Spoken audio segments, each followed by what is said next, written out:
Welcome to class, everyone. So today on Excel, we're going to be looking at the if function. The if function is a subsection under the conditional logic in Excel. So I want to talk about the if function. The if function is used by different organizations as well as schools. So we're going to be looking at how schools use the if function in grading their students.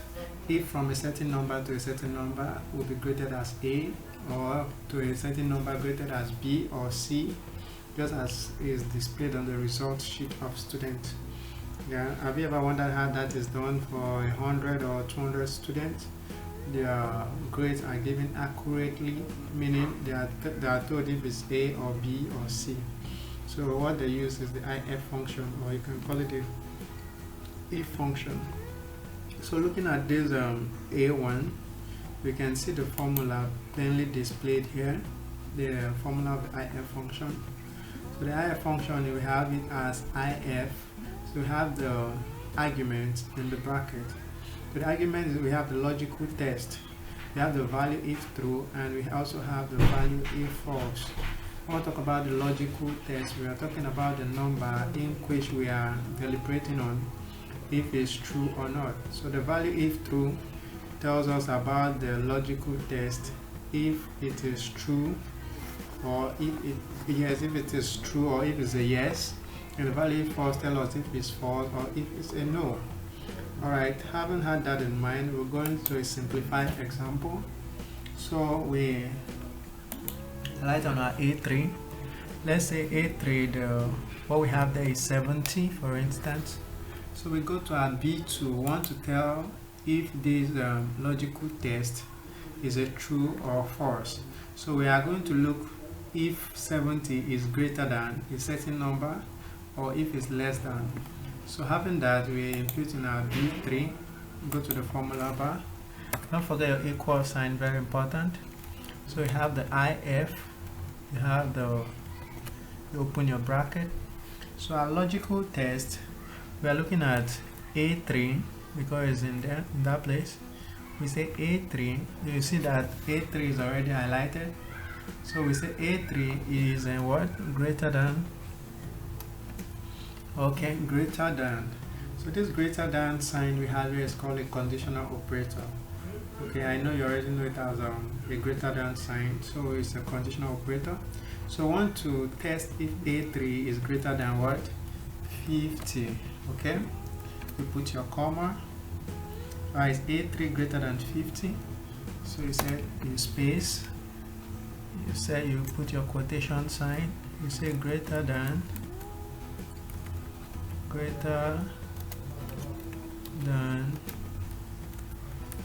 50. You close your quotation sign, you say comma,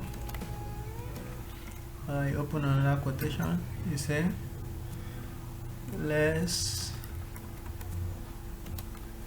than 50. You quote or you quote each of them. Alright, so we can see that these two cells have been highlighted because we are talking about both of them. So we want to check if A3 is greater than 50 or is less than 50. This is the value if true, and this is the value if false, and this is the logical test. So you press your enter. So you can see that Excel have told us that 70 is greater than what? 50. So you can as well change this to what? Where it changes to 20. Is this a less than what? 50. Less than what? Yeah, less than 50. You can still change it to, okay, it was 70 before. Let's change it to 87. You can see it has changed to greater than 50. You can say 1 equals, you see, less than 50. So that is how to check for the conditional, that's how to check for the logical test if it's greater than a certain number or not. So what about if we say 50 here? If we put 50 here, equal Alright, you can see that even when we said 50, it still tells us that it is what? Less than 50. Okay, putting 50 here gives you less than 50. Why? Because you didn't tell in this formula what to do.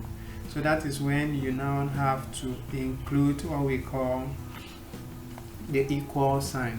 Okay, so just as we know, we can have the greater than equal to 50, or we can have the 50. Okay, so going back, it will also tell you that 50 is greater than 50. So for us to clarify this, you have to specify your formula. For you to do that, we go back. So we go back, we put our equal sign here, which means that A3 is greater than 50, A3 is greater than or equal 50. So you also implies it here. It's a greater than or equal to 50, less than or equal to 50. Alright, so we've specified it here. We now say A3 is equal to or is greater than or equal to 50. And that's a greater than or equal to 50, less than or equal to 50.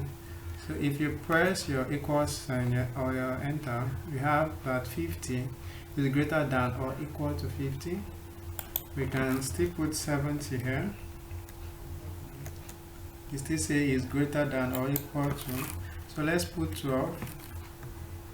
We can now have less than or equal to 50. Alright, so you can continue checking and checking and checking. It keeps on specifying 100. Alright, so that's a simplified way to do your if function, or that's a simple example. So we're going to be going to something complex today. We're going to be looking at something complex today, so I will advise you to watch the next video because I don't want this video to be too long. Thank you, and see you in the next video.